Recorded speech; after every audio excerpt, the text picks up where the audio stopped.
नमस्कार दोस्तों, स्वागत है आपका मेरी चैनल रिटेन मेमोरी में। तो आज हम डिस्कस करेंगे एचएनपी गढ़वाल यूनिवर्सिटी का जो पीएचडी एंट्रेंस होने जा रहा है, उसके जो इंपॉर्टेंट क्वेश्चन है सेक्शन फर्स्ट के रिसर्च मेथोडोलॉजी, जो सभी सब्जेक्ट के लिए सेम है। तो उसके कुछ इंपॉर्टेंट क्वेश्चन हैं जो हर साल पीएचडी के एंट्रेंस में पूछे जाते हैं। तो उनको आज डिस्कस करेंगे और उनको आप ध्यान में रखिएगा ताकि आपका एक एक नंबर सेव हो सके और आप कोई भी जो क्वेश्चन है वो गलत ना करें।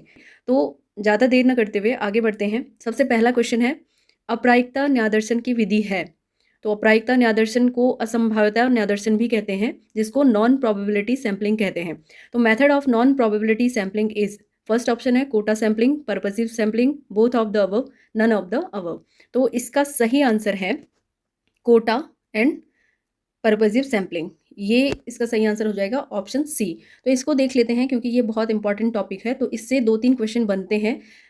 यहाँ पे देख लेते हैं कि सैम्पलिंग के कितने टाइप होते हैं। तो सैम्पलिंग के 2 टाइप होते हैं, एक प्रोबेबिलिटी सैम्पलिंग और दूसरा नॉन प्रोबेबिलिटी सैम्पलिंग, संभाव्यता और गैर संभाव्यता सैम्पलिंग। तो जो प्रोबेबिलिटी सैम्पलिंग है उसमें उसके अंतर्गत 4 सैम्पलिंग मेथड आते हैं। पहला सिंपल रैंडम सैम्पलिंग, दूसरा स्ट्रेटिफाइड रैंडम सैम्पलिंग, तीसरा सिस्टमैटिक सैम्पलिंग और चौथा क्लस्टर सैम्पलिंग। तो इसको आप इस तरह से याद भी कर सकते हैं क्योंकि ये इससे रिलेटेड बहुत सारे क्वेश्चन पूछे जाते हैं कि प्रोबेबिलिटी सैम्पलिंग के अंदर कौन कौन से आते हैं और नॉन प्रोबेबिलिटी सैम्पलिंग के अंदर कौन कौन से आते हैं। तो आपको ये जो प्रोबेबिलिटी सैम्पलिंग है इसको इस तरह से याद करना है, S S S C. Triple S C जो है वो प्रोबेबिलिटी सैम्पलिंग के अंतर्गत आएगा, संभाव्यता के अंतर्गत, और जो बाकी हैं वो नॉन प्रोबेबिलिटी के अंदर आएगा। तो आपको ये याद रखना है, सिंपल रैंडम, स्ट्रेटिफाइड, सिस्टमैटिक और क्लस्टर, ट्रिपल एस सी, ये याद रखना है। बाकी सारे जितने भी सैम्पलिंग हैं वो नॉन प्रोबेबिलिटी के अंतर्गत आएंगे। नॉन प्रोबेबिलिटी में आते हैं एक्सीडेंटल, कोटा, पर्पसिव, स्नोबॉल और कन्वीनियंस सैम्पलिंग, जिसको कहते हैं आकस्मिक, अंश प्रतिचयन, उद्देश्यपूर्ण प्रतिचयन, हिमकंदुक और सुविधा प्रतिचयन। तो ये चीज़ आपको याद रखनी है क्योंकि ये बहुत इंपॉर्टेंट है। ये हर बार क्वेश्चन में पूछा जाता है, एग्जाम में आता है, एंट्रेंस एग्जाम में आता है ये वाला क्वेश्चन। तो इसको आप याद रखें या स्क्रीनशॉट भी ले लें। नेक्स्ट बात करते हैं, नेक्स्ट क्वेश्चन पे इसी से रिलेटेड है। नेक्स्ट क्वेश्चन है, देखिए, कोटा प्रतिचयन व स्नोबॉल सैम्पलिंग। यहाँ पे ये हिंदी में गलत दे रखा है, एक बार इंग्लिश में पेपर जरूर पढ़े। तो स्नोबॉल सैम्पलिंग प्रकार है। तो यहाँ पे दिया गया है ऑप्शन में probability sampling, non probability sampling, stratified sampling और नन ऑफ द अबव। तो अभी मैंने बताया आपको कि कोटा सैम्पलिंग आएगा, कोटा एंड स्नोबॉल आएगा आपका नॉन प्रोबेबिलिटी सैम्पलिंग में, और एसएससी जो है, एसएसएससी जो है वो प्रोबेबिलिटी में आता है। नेक्स्ट क्वेश्चन देख लेते हैं इसी से रिलेटेड। ये जितने भी क्वेश्चन हैं ये पिछले ईयर के पेपर में पूछे जा चुके हैं और हर साल पीएचडी के पेपर में आते हैं। नेक्स्ट है, निम्नलिखित में से कौन सी अप्रायिकता प्रतिचयन प्रविधि नहीं है। तो यहाँ पे which of the following is not a non probability sampling technique. Not लिखा है कि नहीं है, कौन सी नहीं है नॉन प्रोबेबिलिटी। तो यहाँ पे आप ऑप्शन देखेंगे, पहला है स्नोबॉल, ये भी है, दूसरा है स्ट्रेटिफाइड रैंडम सैम्पलिंग, तीसरा है इंसिडेंटल सैम्पलिंग, चौथा है पर्पसिव सैम्पलिंग। तो पर्पसिव, इंसिडेंटल और स्नोबॉल आपका नॉन प्रोबेबिलिटी में आता है। तो यहाँ पे नहीं है लिखा गया है, तो इसका सही उत्तर हो जाएगा स्थिरीकृत यादृच्छिक प्रतिचयन, स्ट्रेटिफाइड रैंडम सैम्पलिंग। नेक्स्ट है, सामान्य से विशेष की ओर तर्क करना कहलाता है। Reasoning from general to particular is called, general to specific मैंने पिछली वीडियो में बताया था कि आगमन और निगमन विधि किसे कहते हैं और इससे रिलेटेड क्वेश्चन आते हैं। तो जनरल टू स्पेसिफिक आता है आपका निगमन में, डिडक्टिव मेथड। नेक्स्ट है, निगमनात्मक विधि है, deductive method is from general to specific, from specific to general, from macro to micro, from easy to difficult. तो यहाँ पे जनरल टू स्पेसिफिक आता है निगमनात्मक तर्क में, तो इसका सही आंसर हो जाएगा ऑप्शन ए। और जहाँ पे आगमन पूछेंगे, इंडक्टिव मेथड पूछा जाएगा, वहाँ पे आएगा आपका, इसका ठीक उल्टा हो जाएगा स्पेसिफिक टू जनरल। तो आपको ये याद रखना है, पिछली वीडियो में मैं डिस्कस कर चुकी हूँ इसको।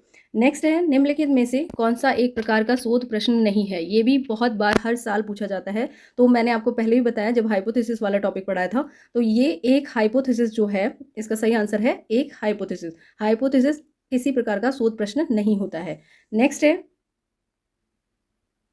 शून्य परिकल्पना को अस्वीकृत करना जबकि उसे स्वीकृत करना चाहिए प्रकार की त्रुटि है। मैंने आपको एरर्स के बारे में बताया था, टाइप 1 एरर और टाइप 2 एरर लास्ट वीडियो में, तो जहाँ पे हाइपोथेसिस पढ़ाई थी तो उसमें मैंने एरर आपको बताए थे। इसका सही आंसर हो जाएगा जब rejection of the null hypothesis when it is should be accepted, जब रिजेक्ट होता है उसको एक्सेप्ट किया जाता है तो टाइप 1 एरर होती है।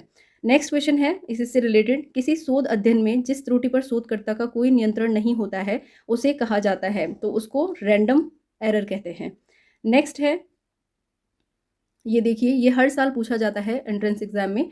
तो type 1 error is defined as the probability to, इसके सही आंसर है reject the hypothesis when it is true, option A. Next है, in case of type 2 error which statement is true, द्वितीयक प्रकार की त्रुटि के मामले में कौन सा कथन सही है, तो इसका सही आंसर हो जाएगा a false hypothesis is accepted. ये मैंने पिछली वीडियो में आपसे डिस्कस कर लिया है। नेक्स्ट है, कार्य और कारण के संबंध का निर्धारण होता है, cause and effect relationship is established on, इसका सही आंसर हो जाएगा प्रयोगात्मक शोध, एक्सपेरिमेंटल रिसर्च। जहाँ पे एक्सपेरिमेंटल रिसर्च आएगा या जहाँ पे कॉज एंड इफेक्ट आएगा वहाँ पे आपको टिक करना है एक्सपेरिमेंटल रिसर्च पे, और अगर यहाँ पे एक्शन रिसर्च होता है ऑप्शन में तो आप उसको टिक कर सकते हैं। नेक्स्ट है, शोध करने के मामले में सही क्रम कौन सा है, तो सही क्रम शोध का मैंने स्टेप्स बताए थे पिछली वीडियो में, तो उसमें पहला होगा समस्या का निर्माण, उसके बाद हाइपोथेसिस, आंकड़ों का संग्रह और आंकड़ों का विश्लेषण लास्ट में, तो इसका ऑप्शन सी सही है। नेक्स्ट है, सभी न्यादर्श इकाइयों की पूर्ण सूची कहलाती है, तो इसका सही आंसर हो जाएगा न्यादर्श फ्रेम, सैम्पलिंग फ्रेम। इस नेक्स्ट है, सबसे सटीक आंकड़ा है, मैंने आपको बताए थे मेजरमेंट के बारे में, तो वहाँ पे सबसे उच्चतम स्तर की भी बात की थी मैंने, और यहाँ पे सबसे सटीक आंकड़ा कहलाता है तो वो है आपका रेशियो डेटा, अनुपात आंकड़ा, ऑप्शन ए। नेक्स्ट है, plagiarism is in research is, ये क्वेश्चन भी हर साल पूछा जाता है, तो शोध में साहित्यिक चोरी होती है, तो इसका सही आंसर है बेईमानी से नकल करना और उसका उपयोग करना, तो जहाँ पे भी नकल की हुई चीज़ें होती हैं तो वो प्लेजरिज्म में आता है। नेक्स्ट है, मानक विचलन के वर्ग को कहते हैं, ये भी हर साल पूछा गया है, तो the square of standard deviation is called, तो उसको कहते हैं वेरियांस। नेक्स्ट है, एक शोध पत्रिका की गुणवत्ता का निम्नलिखित में से कौन सा सूचक है, तो गुणवत्ता का सूचक कहलाता है आपका इम्पैक्ट फैक्टर। शोध पत्र में इम्पैक्ट फैक्टर्स देखे जाते हैं, तो इसका सही आंसर हो जाएगा ऑप्शन ए। नेक्स्ट है, इनफ्लिबनेट केंद्र जो विश्वविद्यालय अनुदान आयोग का एक स्वायत्त अंतर विश्वविद्यालय केंद्र है, किसका रखरखाव करता है, इसका सही आंसर हो जाएगा शोध गंगा। नेक्स्ट है, मूक का अर्थ है, ये भी हर साल पूछा जाता है एंट्रेंस में, तो MOOC मूक, इसका सही जो फुल फॉर्म है वो है massive open online course, option C इसका सही आंसर है, ये आप ध्यान में रखिएगा।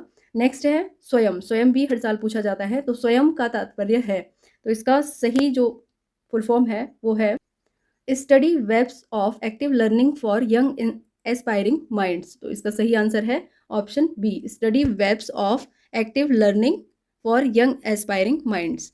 नेक्स्ट है, ये क्वेश्चन भी बहुत पूछा जाता है, the book learning the treasure within is authored by, learning the treasure within नामक पुस्तक के लेखक हैं, तो इसका सही आंसर है जे डेलर्स, डेलर्स ने ये बुक लिखी थी। तो ये कुछ क्वेश्चन थे जो हर साल पूछे जाते हैं, आपको इनको ध्यान में रखना है, और ये क्वेश्चन इस बार भी जरूर पूछे जाएंगे, तो इस वीडियो को ज़्यादा से ज़्यादा शेयर करें ताकि सभी तक पहुंच सके। Thank you so much.